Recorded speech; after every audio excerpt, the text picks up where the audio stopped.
They said, "Stay in the lounge, Grandma. We'll come back for you after check-in." I nodded.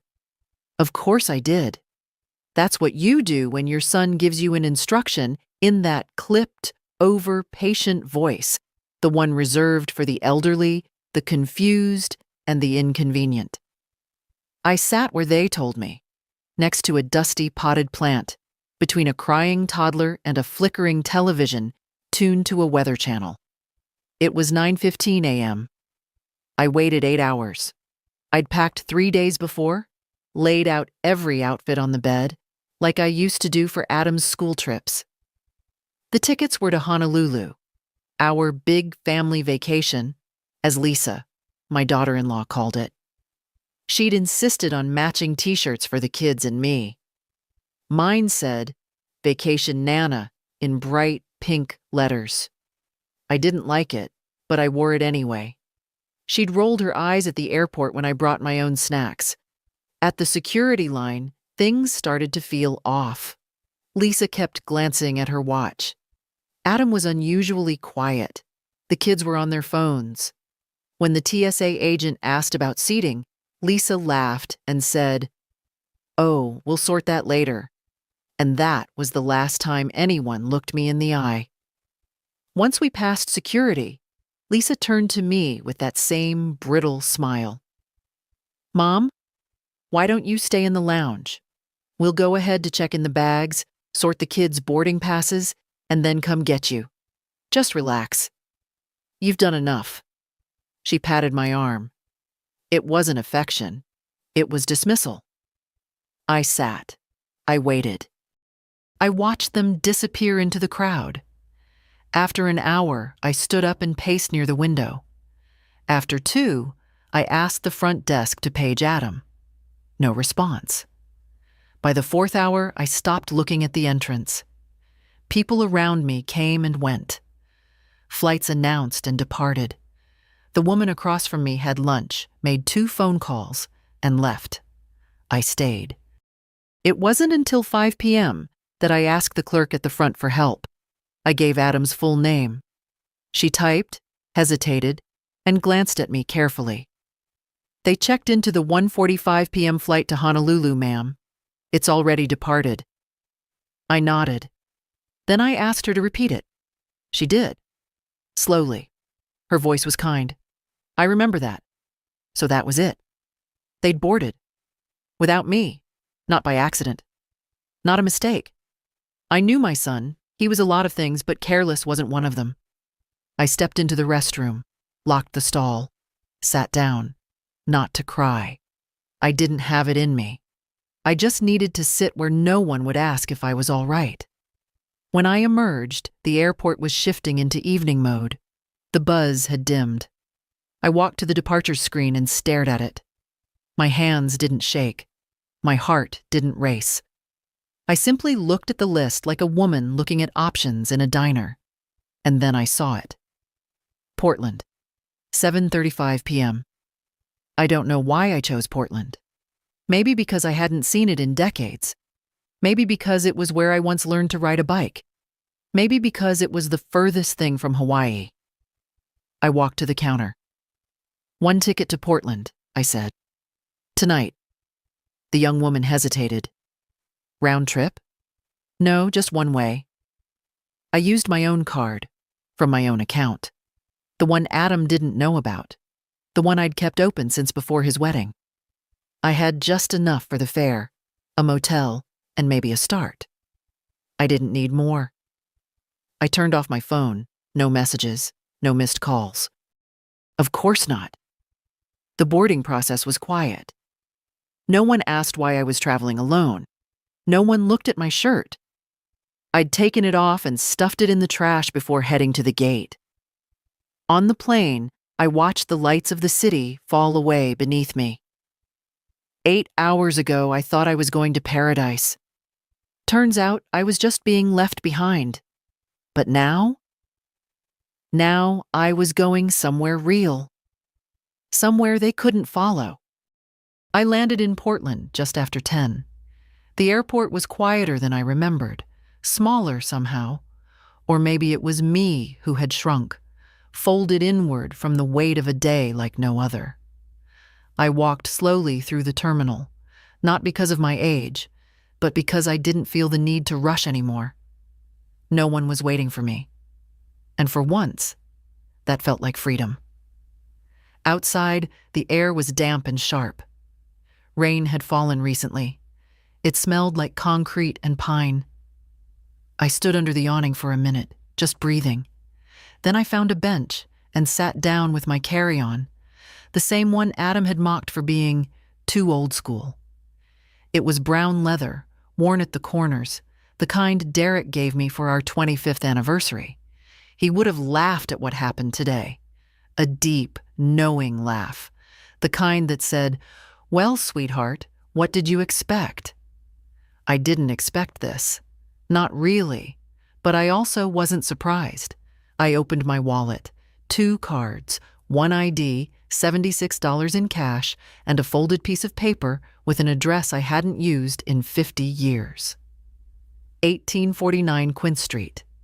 My first apartment after marrying Derek. I didn't know if it still existed. I didn't even know why I'd brought the address with me. But there it was. I called a cab. The driver was quiet. A blessing. I gave him the address of a cheap motel I'd looked up before leaving Wilmington, just in case. When we pulled up, I paid without blinking, took my key, and climbed the narrow stairs to the second floor. Room 207. The hallway smelled like cleaning fluid and tired stories. Inside, the room was small but clean. 1 bed, 1 chair, a TV bolted to the wall. I washed my face in the sink and lay down on the bed in my clothes, the blanket scratchy against my arms. I slept without dreams. The next morning, I stood at the window watching a woman in a pink robe walk her dog. She looked about my age, though maybe a little stronger in the back. I made coffee in the little machine on the nightstand and sat in the stiff chair by the window, sipping slowly. No one called. No one texted. I didn't check. I had nowhere to be. That was a strange thing to realize. For decades, my time belonged to others. To Adam. To Derek. To the grandchildren. Even to the PTA meetings I stopped going to 20 years ago. But now, my time was mine again. At 9, I left the motel and walked into the neighborhood. My legs ached. My hip was murmuring. But I kept going. I stopped at a corner bakery and bought a scone. The woman behind the counter smiled when I handed over exact change. "You're not from around here, are you?" she asked. "I used to be, a long time ago." "Well," she said, "welcome back." I didn't know if I was back. I wasn't even sure I belonged anywhere. But the words felt warm. I asked her where to find housing listings. She pointed to a corkboard by the door. I scanned the notes. Dog walking, used bike for sale, music lessons, room for rent. That one caught my eye. For quiet lady, private room, shared kitchen, house safe, near bus. No nonsense, no drama. 400 month, call Joyce. It was written in blocky, no-nonsense handwriting, like someone who meant what she said. I took a photo of the number. By noon, I'd walked 2 more blocks and found a park bench in the sun. I called. The voice that answered was raspy, skeptical. "Yes?" "I'm calling about the room for rent," I said. Long pause. "How old are you?" 77. "Are you clean?" "Yes." "No boyfriends, right?" I chuckled. "Not in a long time." "Well," she said, "come by at 4. 2185 East Stafford. Bring cash for the first week." Then she hung up. I wrote the address on a napkin. By 4, I stood in front of a faded blue house with a peeling porch and a wind chime that sounded like someone tapping spoons together. Joyce opened the door with a cigarette in one hand and a cat curled around her ankles. "You're the old lady?" she asked. "I suppose I am." She stepped aside. "Come in then. Let's see if we can tolerate each other. Joyce's house smelled like lavender and fried onions. Not unpleasant, just lived in, like a woman who cooked real meals and didn't fuss over the occasional grease stain. She led me through a narrow hallway, stacked with books and magazines, into a small sitting room where the television was on mute. A crocheted blanket lay folded on the arm of the sofa. "The room's upstairs," she said, gesturing with her cigarette. I followed her up the creaky stairs, one hand on the banister. The hallway at the top was darker, the paint slightly chipped. She opened the door to a room at the end. This is it. It was small.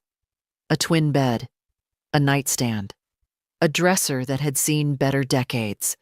But the window was wide, and the afternoon sun poured in like it knew something good had finally found me. There was even a little desk with a worn chair. "It's fine," I said. "How much again?" "400 a month, but I take weekly. 100 a week. Cash, no checks, no credit, no sob stories." She looked me over. "You don't seem like the sob story type." "No," I said, "not anymore." She nodded, like that was the right answer. Kitchens shared, bathrooms down the hall. No guests without warning. I like quiet. "You cause trouble. You're out." "We clear." "Crystal." She handed me a key. "You can stay tonight if you've got the first week's rent." I handed her 5 20s from the envelope I'd tucked into my inner coat pocket. She folded the bills without counting. "You hungry?" I could eat. Joyce made grilled cheese sandwiches and poured tomato soup from a saucepan. We ate at the small kitchen table under a yellowed ceiling fan. She didn't ask questions, which was a relief. People always ask too soon, before you're ready to say it out loud. She only said, "I hate eating alone," and I understood that well enough.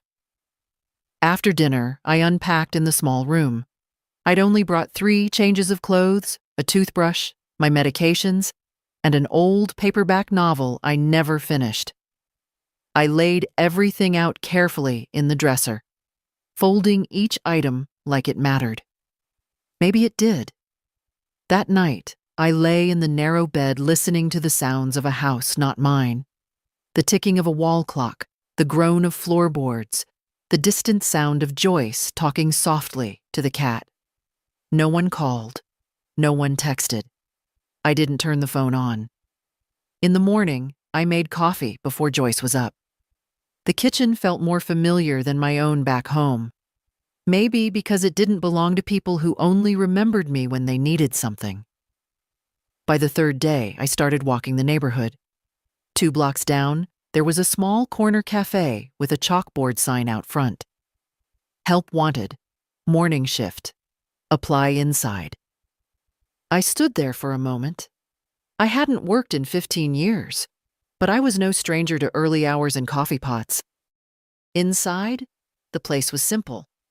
3 booths, a counter, a few bar stools with cracked red cushions. A young woman in an apron was wiping the counter. "You hiring?" I asked. She looked up, surprised. "You want to apply?" "Yes," she called to the back. A stocky woman with her hair in a messy bun emerged. Her name tag read, Heather. "You have experience?" she asked. "I've raised 3 kids and run a household for 50 years. I can make coffee, carry plates, and I don't call in sick." She stared at me for a beat, then shrugged. "Trial shift tomorrow, 6 to 11. You make it through that, we'll talk." That night, I ironed the only blouse I had that still held a crease. I went to bed early and stared at the ceiling for a long time. It had been less than a week since the airport, less than a week since I'd been left behind like forgotten luggage. But something had shifted. I wasn't waiting anymore. Now I was walking, working, beginning. No one needed to know. Not yet.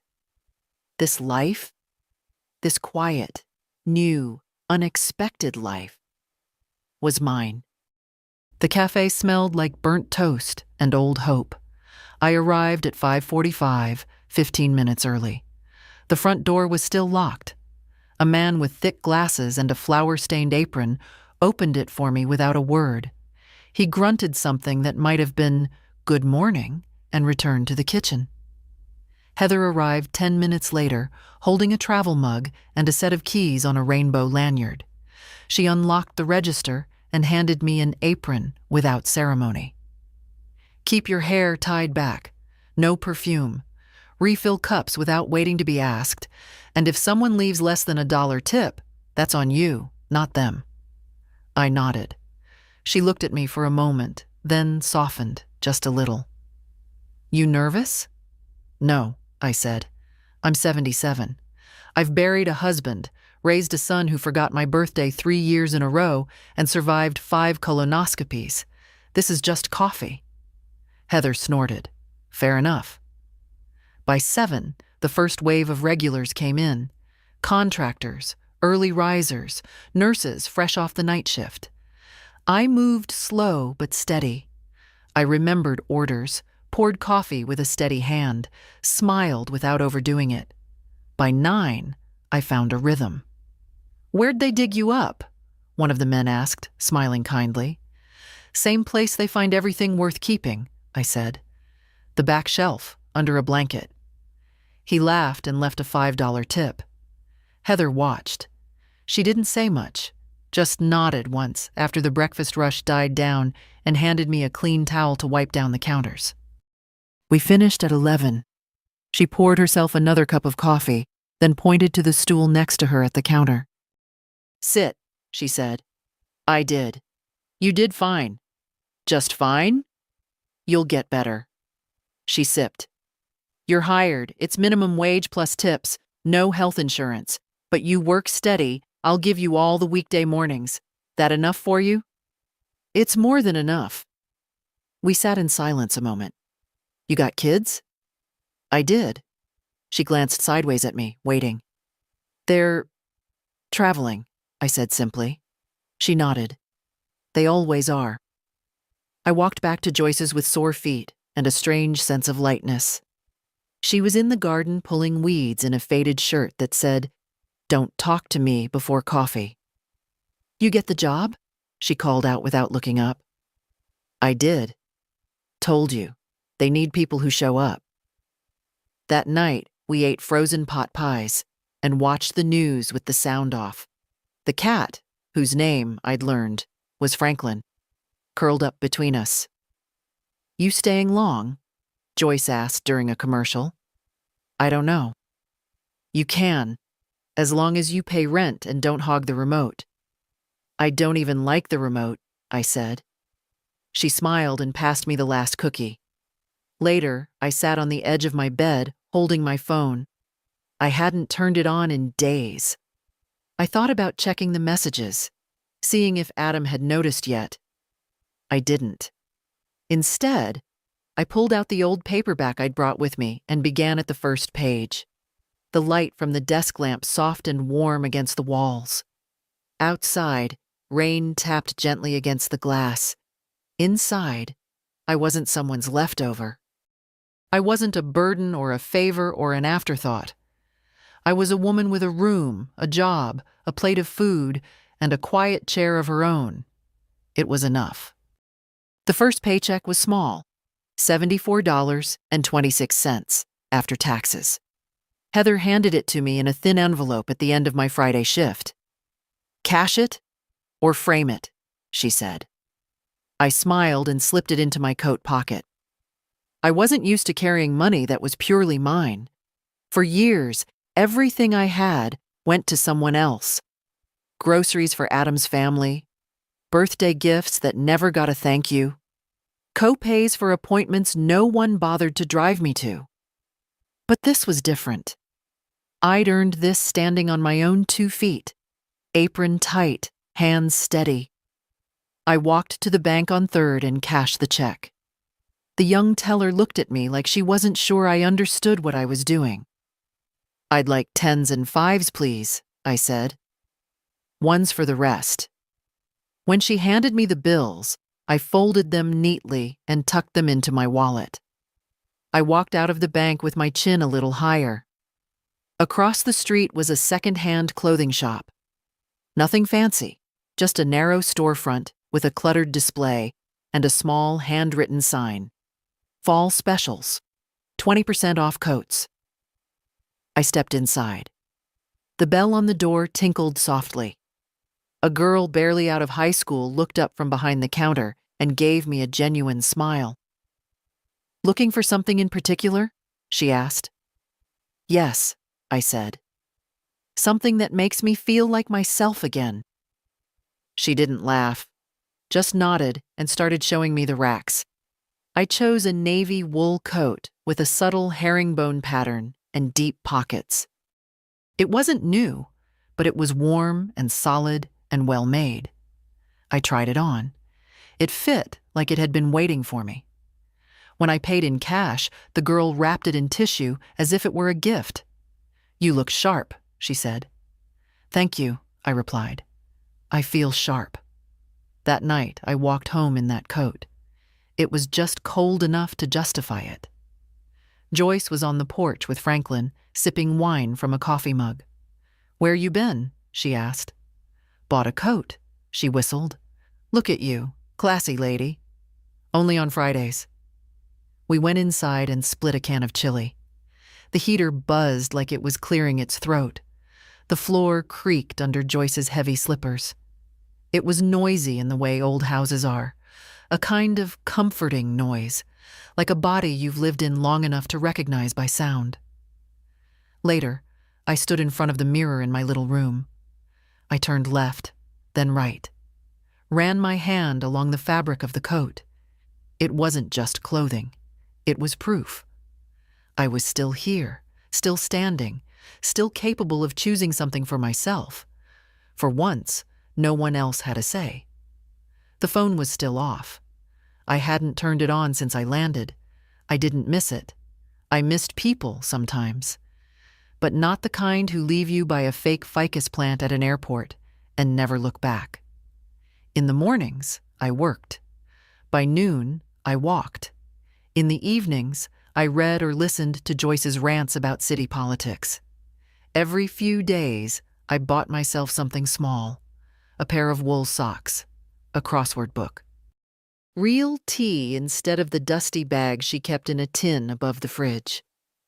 I was beginning to understand that there was a life here. Not a grand one, but a good one.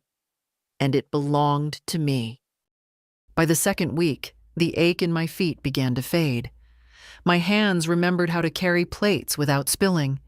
I could clear a four-top in under 2 minutes. Heather still didn't say much, but one morning she brought me a cinnamon roll wrapped in foil. "Too many," she muttered, sliding it across the counter. "Take one." That was her way of saying I belonged. I settled into a rhythm. Monday to Friday, I worked mornings. Saturday, I took long walks through unfamiliar neighborhoods. On Sunday, I let myself rest. Joyce didn't hover. She didn't ask where I was going or why I was late. She just grunted when I came in and poured me a glass of something from a box. One evening, she came home with a stack of mail. "Something for you," she said, tossing an envelope onto the table. It had no return address, just my name in a familiar looping script. I stared at it for a moment before opening it. Inside was a single sheet of lined paper. "Grandma," it read. "Where are you?" I didn't need to see the name. I knew the handwriting. Kieran, my oldest grandchild. The only one who used to visit without being asked. The only one who once spent an afternoon building a birdhouse with me, then painted it bright red and said, "This'll be the coolest place in the whole yard." The letter was short, just a few lines. "Dad and Lisa are freaking out. They said you disappeared. No one's heard from you. I've been checking every day. I miss you. Please let me know you're okay." There was a phone number scribbled at the bottom. His. A new one. I sat with the letter in my lap, reading it twice. Then I folded it carefully and tucked it into the drawer of my nightstand. I didn't call. Not yet. But something inside me softened. The next day, I stood at the cafe register counting change when Heather said, "You've got a visitor." I turned. A man in a gray windbreaker stood just inside the door, peering at the menu like it was written in another language. He looked to be in his early 80s, neatly dressed, clean-shaven, a little unsteady on his feet. When he spotted me, he smiled. "You the one who knows how to make real coffee?" he asked. I poured him a cup and set it down. "Cream and sugar?" I asked. "Just cream. 2 splashes." We didn't talk much at first. He drank slowly, folded the newspaper someone had left behind, and left a tip that was more generous than necessary. He came back the next day, and the day after that. By Thursday, I learned his name was Arthur. Widowed. 2 sons, one in Boston, one in Arizona. We didn't talk about them much. Mostly, we discussed birds. He liked cardinals. I liked finches. We both agreed crows were smarter than people gave them credit for. On Friday, he brought in a picture of his wife. "Married 46 years, he said. "She made better coffee than this, but you come close." I smiled and refilled his cup. Later that evening, I stood by the window in my room, watching the wind stir the leaves outside. I thought of Arthur's hands wrapped around the mug, Kieran's letter, the navy coat hanging on the back of my door. There were still gaps in this new life. Still quiet aches in the middle of the night. But something was taking shape. Not a return to what I'd lost, but a turning toward something I hadn't known I could find. It wasn't forgiveness. It was freedom. The phone stayed off. I kept it in the bottom drawer of my nightstand, wrapped in a clean handkerchief, like something sacred or dangerous. And I wasn't yet sure which. Joyce didn't ask. She wasn't the type. But one evening, while we shelled peas in the kitchen, she said, "You hiding or healing?" I looked up from the colander. "Both," I said. She nodded once and went back to the peas. It had been 3 weeks. 3 weeks since the airport, since the lounge chair with the broken armrest, since the cheap plastic water bottle Adam pressed into my hand before disappearing. Not a single call had come through. Not one attempt that I'd seen to find me. Except Kieran. Every now and then, I opened his letter. The creases were softening from use. His handwriting reminded me of his mother. The same long loops on the Y's. The same nervous tilt to the right. But I still didn't call. It wasn't punishment. I wasn't cruel. I just wasn't ready to open the door they'd closed without blinking. It takes longer to walk back from silence than it does to fall into it. At the cafe, Heather didn't say much, but she started saving me the crossword page from the morning paper. "You look like the kind of person who finishes what they start," she said. Arthur came every day now, always at 9:10, always in that same gray jacket. He didn't flirt, not exactly, but he lingered a little longer with each visit, told more stories, asked more questions. The kind of questions that aren't nosy, just curious. One morning, he asked, "How come a woman like you's working the breakfast shift in a place like this?" I looked at him over the rim of the coffee pot. "Because someone left me at an airport lounge like a bag they didn't want to carry anymore." He blinked. "I'm sorry," he said, and meant it. "Don't be. I got on a better flight." That earned a soft laugh. He reached for his cup, then paused. "You ever think of calling them?" "Every day," I said. "And every day I don't." He didn't press, just nodded and drank his coffee. When I got home that afternoon, Joyce was in the backyard, spreading mulch. "Get any news?" she asked without looking up. "No," I said. And then, maybe because I needed to hear it out loud, I added, "But I think they know I'm gone now." That night, I turned the phone on. It buzzed like a dying insect. 32 missed calls, 18 messages. The oldest was from Lisa, a frantic voice message from the day of their flight. "Martha, we thought you were in the bathroom. Please call us, we're boarding." A lie. The rest were more of the same. Adam's voice, curt and tight. "Where are you, Mom?" Another. "This isn't funny." Then finally, "Fine. Do what you want." I didn't respond. I wasn't ready. But I saved Kieran's number. That much I could do. The next day, he called. I stared at the screen, watched his name blink, and for the first time, I answered.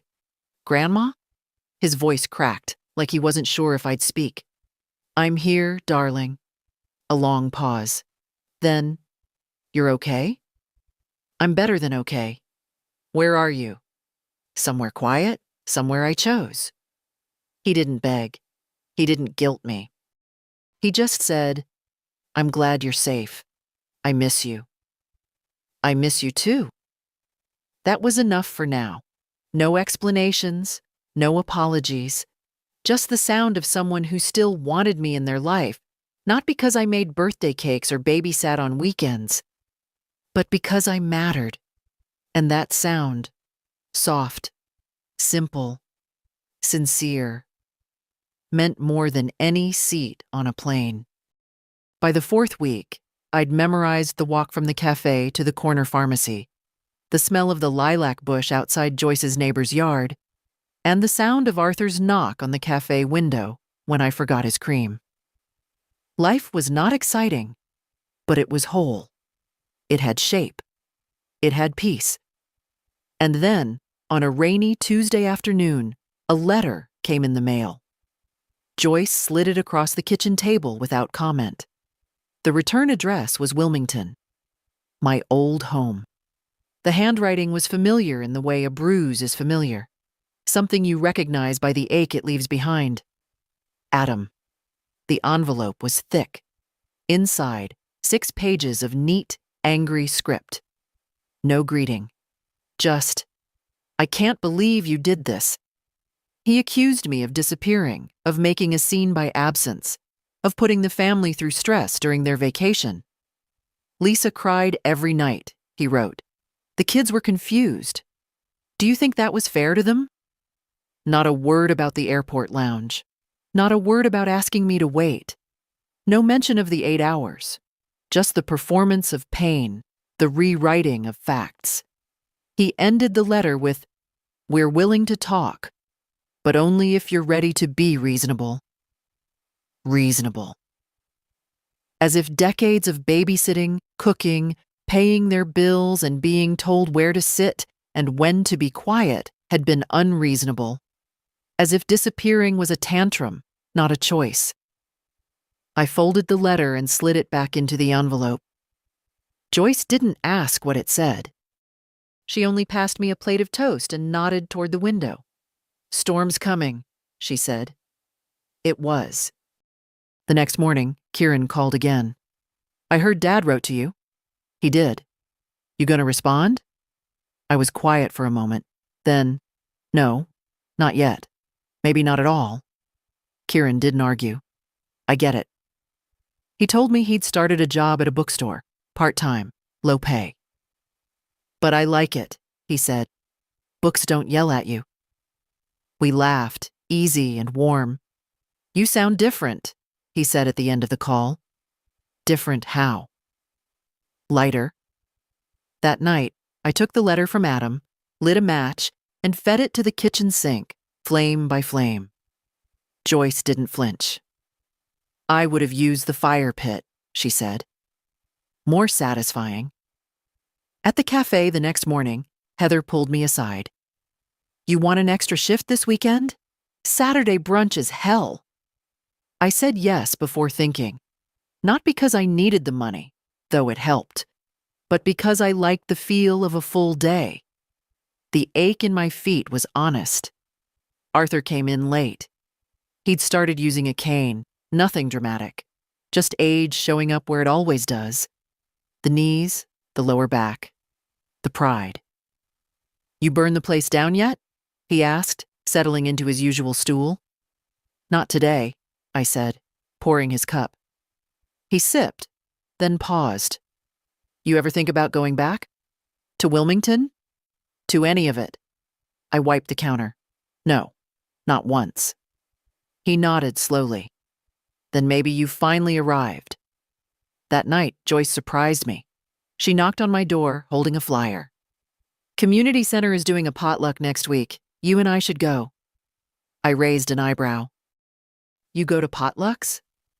"I go to free food and other people's gossip," she said. "Don't read into it," I smiled. "I'll make my lemon squares." "Good, I'll lie and say I made them." The days were getting shorter now. Dusk settled earlier, curling around the house like an old quilt. I made tea and sat by the window with my crossword book. Franklin purred at my feet.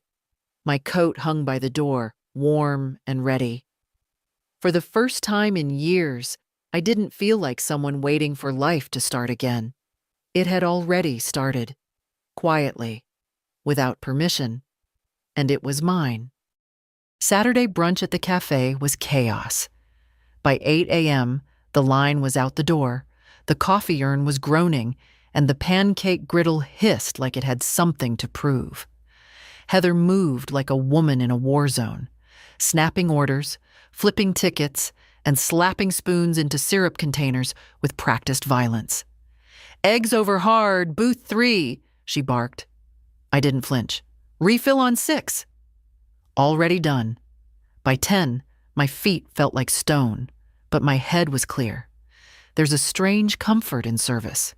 You stop thinking about yourself because you're thinking about everyone else. And in that, sometimes you find a kind of peace.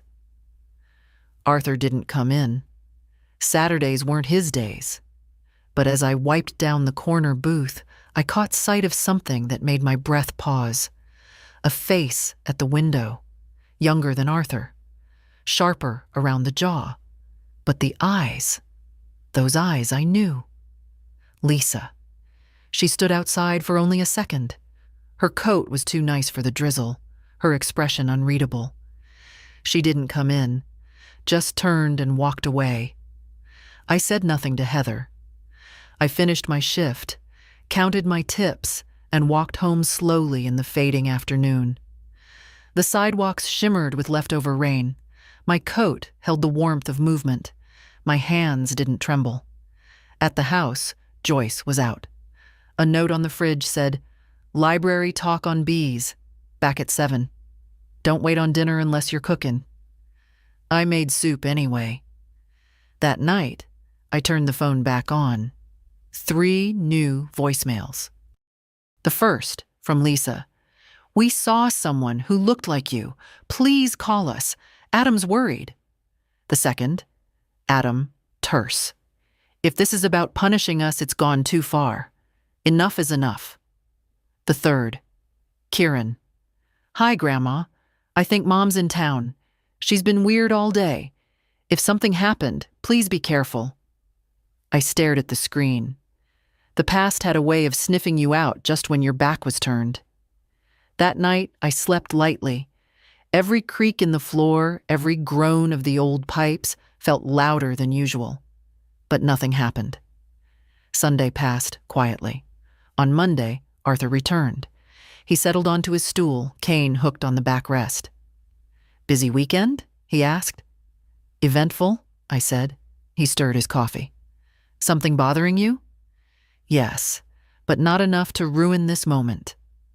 He smiled, and we sat in silence for a while, the way only 2 people who've seen enough can do. After work, I sat with Joyce on the porch, both of us wrapped in old sweaters, watching the clouds roll over. "I think they're looking for me," I said. "I figured."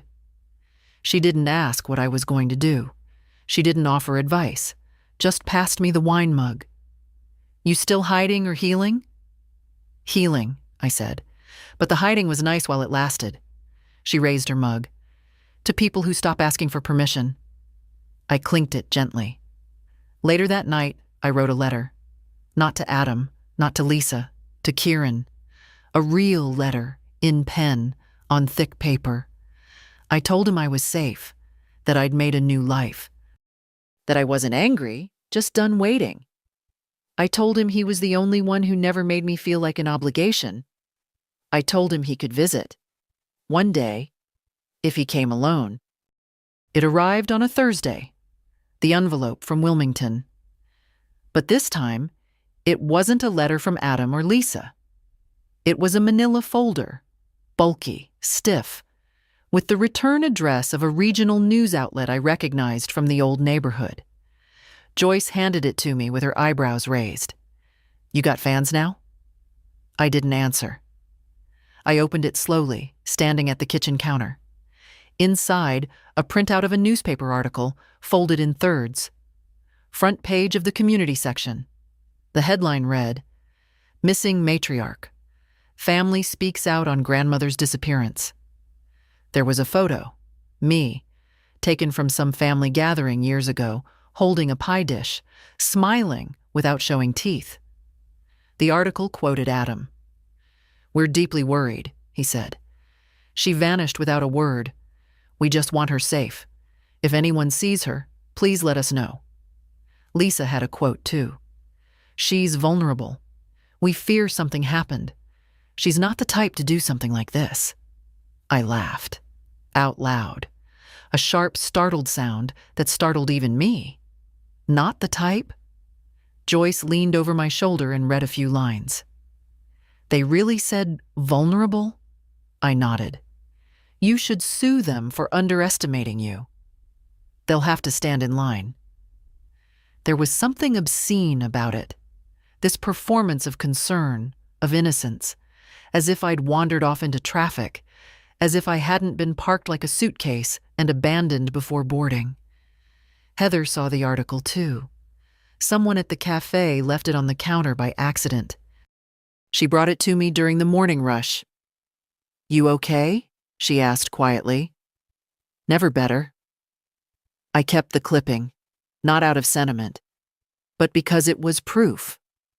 Proof that people only start worrying when they can't use you anymore. That night, I sat with Arthur in the booth by the window. He didn't ask about the article. He just handed me a little brown paper bag. I saw this and thought of you, he said. Inside, a tiny hand-painted magnet shaped like a birdhouse. It's silly, he added quickly. I just remembered something you said. I smiled. It's not silly. It's perfect. When I got home, I stuck it to the fridge with the same hand that had carried Adam's lunch to school 100 times. The same hand that had paid his rent more than once. The same hand that would not, ever again, reach out for more abuse. I didn't tell Joyce about the magnet. Some things you keep for yourself. Instead, I told her I'd like to bake something for the potluck, after all. Lemon squares? She asked. No, I said. Something better. The next day, I pulled out my old recipe box. The one I'd saved even when I sold nearly everything else. I found the card written in Derek's handwriting, back from our first Thanksgiving together. Martha's sweet potato cake. Good enough to make people behave. I baked too. The house filled with cinnamon and memory. Joyce danced in the kitchen in thick socks. Franklin meowed like he'd been promised a slice. When we brought the cakes to the community center, a woman at the door said, "What's that smell? It's divine." New life, Joyce said before I could answer. We both laughed, and I didn't feel small. I felt real, rooted, ready. And somewhere, probably, Adam and Lisa were wondering how they'd lost control of the woman they never really saw. Let them wonder. The community potluck was held in the basement of a church that smelled faintly of old hymnals and pine sol. Folding tables lined the walls, covered in plastic cloths and mismatched dishes. A woman with a gray braid and clipboard directed traffic like a general in an apron. Joyce and I arrived 10 minutes early, cakes carefully balanced in her arms.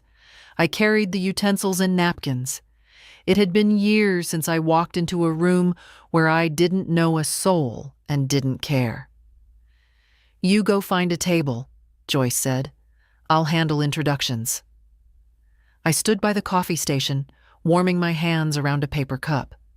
People trickled in slowly, mostly women in thick sweaters and sensible shoes, a few men who hovered near the food like it might vanish if they blinked. Someone tapped my shoulder. "Did you bring the sweet potato cake?" I turned. A woman with kind eyes and a sturdy frame smiled at me. "I did." "God bless you," she said. "I thought Clara Porter was bringing her dump cake again. Yours smells like someone still knows what the holidays taste like." I chuckled. I've been known to cook under pressure. The evening was slow and loud in the way small gatherings always are. People talking over folding chairs, passing dishes down long tables, laughter popping like firecrackers. My cake disappeared before the prayer was done. Someone asked for the recipe. I said it was classified. Around the halfway mark, Joyce introduced me to a retired school librarian named Marcia and a former bus driver named Terry. They invited us to join their monthly trivia night. I told them I'd only go if the questions were from before 1990. Later, during dessert, Joyce leaned over and whispered, "You look smug." "I feel smug," I said. It had been so long since I was part of something that didn't ask me to prove my worth first. Back home, we kicked off our shoes and flopped onto the couch. Franklin settled on my lap, heavy and warm. Joyce turned to me. "You know they're going to show up, right?" I didn't answer. She said it again, softer. "Sooner or later." "I know." And I did. The letter, the article, Lisa's face outside the cafe. They were warning shots, and I was tired of being on alert. The next morning, a man in a suit stood outside the cafe. He waited until my shift ended, then stepped inside, removed his sunglasses and said, "Are you Mrs. Martha Harlow?" I didn't like the tone. Too formal, too careful. "I am." "My name is Derek Sorensen. I represent Adam and Lisa Harlow. They've asked me to speak with you regarding your well-being and your assets." I blinked. "My well-being is excellent," I said. "And my assets are none of your business." He shifted uncomfortably. "They're very concerned, Mrs. Harlow. They'd like to ensure you're in a safe environment, possibly discuss some next steps." I folded my apron and placed it on the counter. "Tell Adam and Lisa I'm not a pet they forgot to pick up, and there are no next steps unless I take them." He cleared his throat. "If you'd just consider—" "I've considered enough." I walked past him and out the door, leaving him blinking in the light. Arthur was waiting outside. "He didn't look like he came for coffee," he said. "He didn't." "You okay?" "Yes," I said. "Because I'm not going to let anyone convince me I'm not." That evening, I wrote one more letter. Not to Kieran this time. To Lisa. 3 lines. "I know what you did. I know what you didn't say. I'm not angry. I'm not coming back. Take care of your own life now. I've finally started mine." I mailed it the next morning with a stamp that had a bird on it. A finch. The kind that sings even in the cold. I expected silence. Or maybe, eventually, another letter from Adam full of veiled demands dressed up as concern. What I didn't expect was Lisa, in person. She showed up on a gray Thursday afternoon. Heather spotted her first, a woman in a tailored coat, standing stiffly by the pastry display, pretending to read the chalkboard menu. She looked out of place, polished, waiting. I didn't go to her. I finished refilling the sugar caddies, wiped the counter, and let her sweat. When she finally stepped forward, her voice was low. "Martha." I turned slowly. "Lisa." The cafe was nearly empty, just Arthur in the corner booth and a young couple whispering over muffins. "Can we talk?" she asked. "You're talking now." She winced. "Privately." I nodded toward the back. "Booth's free." She slid into the seat across from me like a woman bracing for bad weather. "I didn't know Adam was sending someone," she said. "The lawyer. That wasn't my idea." "No," I said. "But leaving me in an airport lounge was." Her eyes filled. Genuinely. Maybe for show. I couldn't tell anymore. "We panicked," she said. "The flight was boarding. The kids were cranky. We thought you were behind us, and then—" I raised an eyebrow. 8 hours, Lisa. 8 hours. You didn't call, didn't check in, didn't even ask someone at the gate." She looked down at her hands. They were perfectly manicured. Always had been. "I didn't think you'd leave." "I didn't. You did."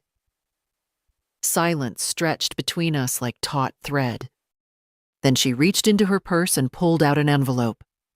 "I don't want anything from you," she said. "But Kieran, he's struggling. He misses you. Adam's furious. But Kieran, he's different." I took the envelope.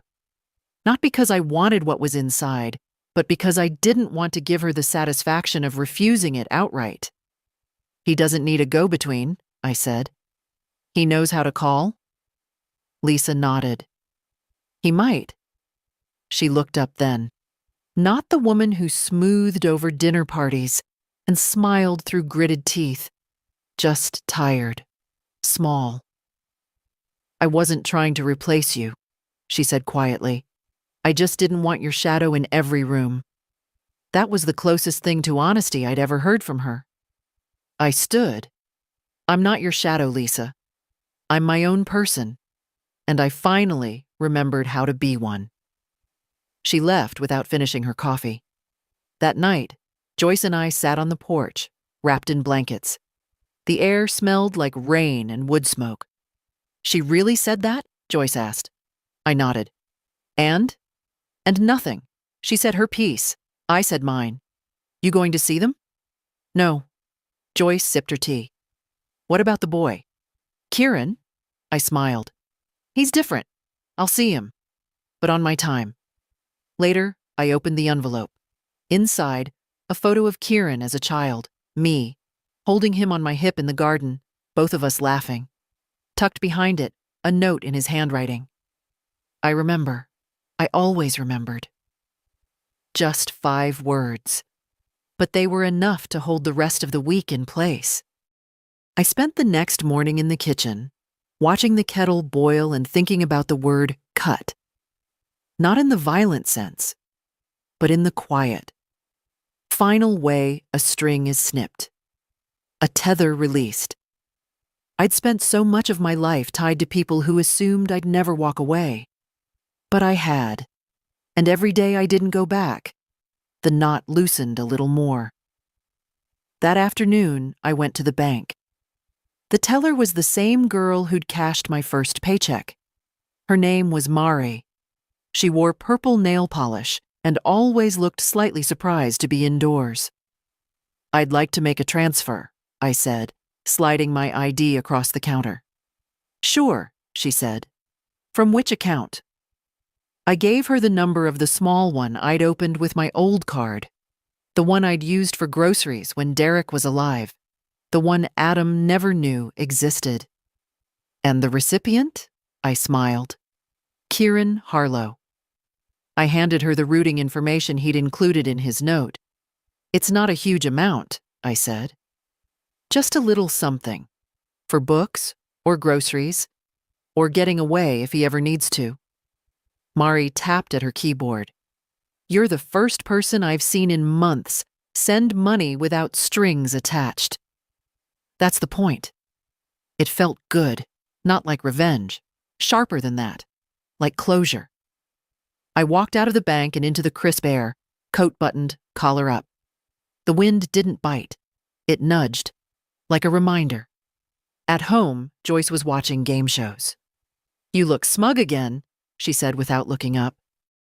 I made a decision. "Anyone die?" "Not yet." She grinned. That night I wrote one last letter. This one wasn't for the family. It was for the lawyer, Derek Sorensen. I kept it brief. "To whom it may concern, there is no cause for further legal contact. I am of sound mind, in a safe environment, and not under duress. I have retained local legal counsel. Any further attempts to contact me under the guise of concern will be considered harassment. Sincerely, Martha Harlow."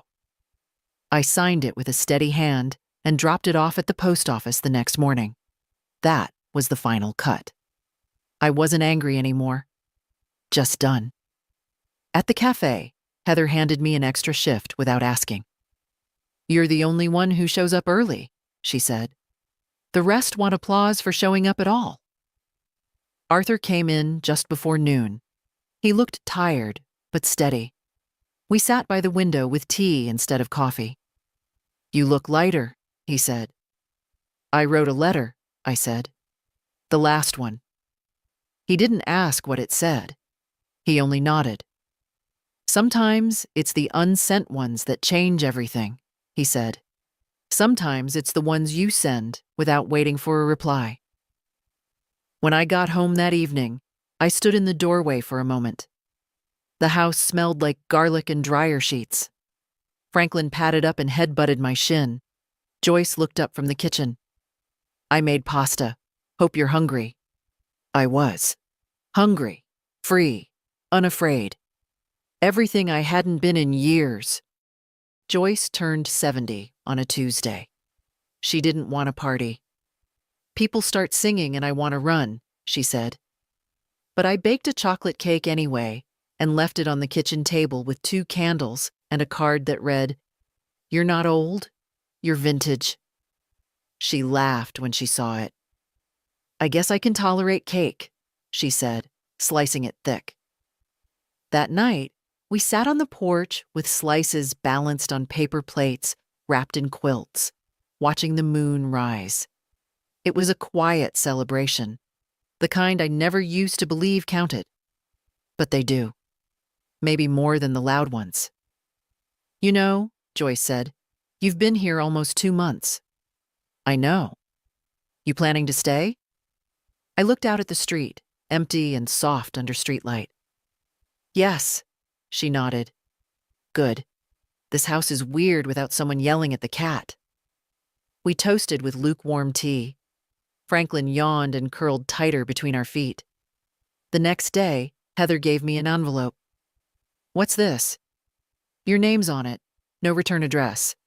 But the postmark's local." I opened it after my shift, sitting on the back step behind the cafe. Inside was a letter. The handwriting was large, deliberate. "Grandma, I'm coming to Portland. I want to see you. I'm not bringing anyone. I just want to talk. I'm staying at the Red Fern Motel on Maple, room 12. If you want to come by, I'll be there Friday and Saturday. If not, I'll understand. Kieran." There was no guilt in it, no pressure, just a boy. No, a man now. Reaching out with quiet hands. Friday morning came faster than expected. I dressed carefully. Not for him, for me. Navy coat, clean shirt, lipstick the color of dried cherries. I didn't tell Joyce where I was going. She didn't ask. The Red Fern was modest. Clean but tired. I knocked once. He opened the door like he'd been waiting with his hand on the knob. He was taller than I remembered. Scruff on his jaw, shadows under his eyes, but the same gentleness in the way he looked at me. "Hi, Grandma." "Hi, sweetheart." He didn't hug me right away. He stepped back and let me in. The room smelled like takeout and hotel soap. The bed was made, but the desk was cluttered with books. He'd brought books. That said everything. We sat, not too close, like we knew we needed space before warmth. "I didn't know if you'd come," he said. "I didn't know either." He nodded. "I read your letter, the one you didn't send. You left it in the drawer. Mom found it." "Of course she did." "I'm glad you didn't send it," he said. "But I'm more glad you wrote it." We talked about small things, big things, how his job was going, how I liked Portland, how freedom tasted when no one was watching. "I think about you a lot," he said. "You were the only person who ever made me feel enough, just by sitting beside me." I reached over and took his hand. "You always were enough. You still are." We didn't cry, neither of us, but we breathed deeper. He didn't ask if I was coming back. I didn't ask if he was staying. We knew better than that. Before I left, he handed me a small, wrapped bundle. Inside was a book of poems. "I underlined the ones that made me think of you," he said. That night, I read them one by lamplight, slowly. One line stayed with me. "There are women who rise not from fire, but from forgetting who told them they couldn't." And I slept with the window cracked, the sound of wind soft like a second chance. The next morning, I walked to the cafe like usual. Same coat, same steps. But something was different. Not around me, in me. Kieran had gone back to the motel after breakfast. His train was at noon.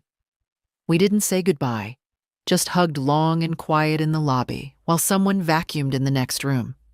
He held on the way boys do when they're not sure they're still allowed. "Be good to yourself," I whispered. "You too," he said. Finally. At the cafe, Heather handed me a new apron. "Found this in a clearance bin. Thought of you." It was deep green with stitched lettering. "Not your grandma's kitchen." I laughed, loud and full. Arthur looked up from his booth and raised his mug like a salute. After my shift, I walked home slowly. The sky was overcast, the air soft. Franklin greeted me at the door, already grumpy I was late for his 2 p.m. stretch and yowl. Joyce was in the kitchen, with a pot of something fragrant on the stove. "You look smug again," she said. "New apron." "I approve." We ate in the quiet way people do when they've said everything already. No need to fill the space. Just presence. Just ease. That night, I sat on the porch with a pen and a blank card. I wrote, "Dear me, you waited so long for someone to save you. You forgot you were always the one holding the key. You didn't lose them. They let go. And you? You finally let go back. And look at the life that opened. Well done. Love, me." I taped it to the inside of my dresser drawer, behind the old recipe cards, just in case I ever forget again. So that's my story. I wasn't abandoned. I was released. And I didn't rebuild my life. I built something new. If this found you at the right moment, don't wait for the perfect sign. Be your own sign, your own noise in the silence, your own step away from the airport lounge. And when you do, come back and tell me. I'll be here. And if this story moved you, share it. Leave a comment. Let someone know it's never too late to choose yourself.